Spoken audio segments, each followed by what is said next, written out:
At just 18 years old, Arukwe Uwabekwe fled Nigeria for her life.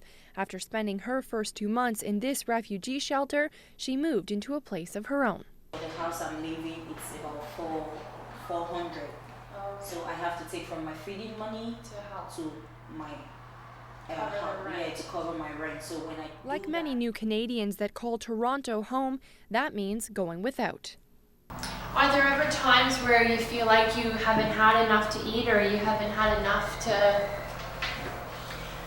Yes, sometimes you feel like you're not having enough, because the food stuff in this country is quite expensive. Like when you're going to buy maybe something you need to eat, you need to buy what you eat for breakfast, or you eat for lunch, or probably dinner. So when you're buying these things and it's quite expensive and the money you're having is quite little, you keep asking yourself, should I skip dinner, or should I skip lunch, or should I skip breakfast? Which will I do? And it's a bit funny, like sometimes you just like, okay, let me just forget today, I'll do something tomorrow. So it's really, really challenging, yeah. A recent World Vision report on poverty across the country found many newcomers to Canada are struggling to find full-time work and feed their families.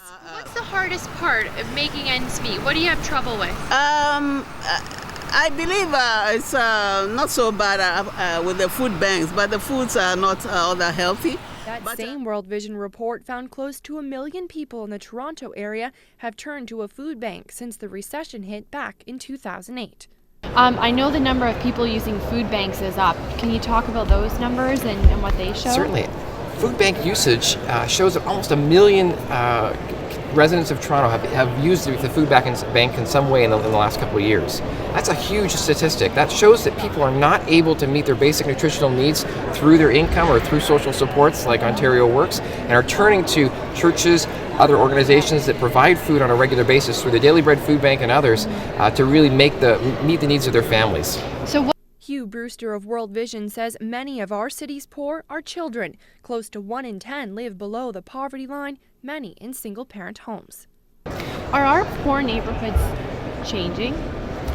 I think the face of poverty in Toronto does continue to change as these immigration patterns change, as the availability of rental stock, of affordable housing, as that changes. I think that does impact the face of poverty. And there definitely is a place for Canadians to get involved. I mean, I think when we look at the snapshot across the country, it says, hey, not all Canadians are getting the same opportunities as we would hope for our own children.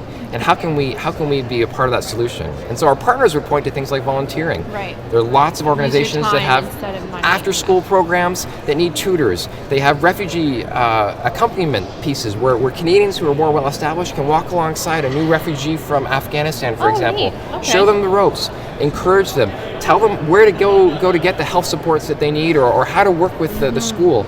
These are some of the practical ways that Canadians get involved, in addition to supporting these grassroots ministries or even World Vision in our domestic programs. Wonderful. Brewster also says many families are moving further from the downtown core and social services to find affordable apartments in the suburbs. Uwabekwe found her new home near Keele and Lawrence, and while her first few months have been tough in Toronto, she's already looking forward to giving back. What do you think you might want to study? It's quite funny when I tell people, I'm looking forward to the police force. Oh, really? Wow, that would be great. And why the police force?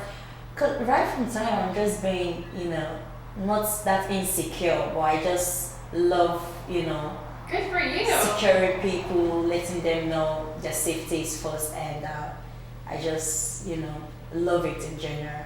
That's fantastic. Good for you. That's so brave of you. Charles Ciagro, CBC News, Toronto.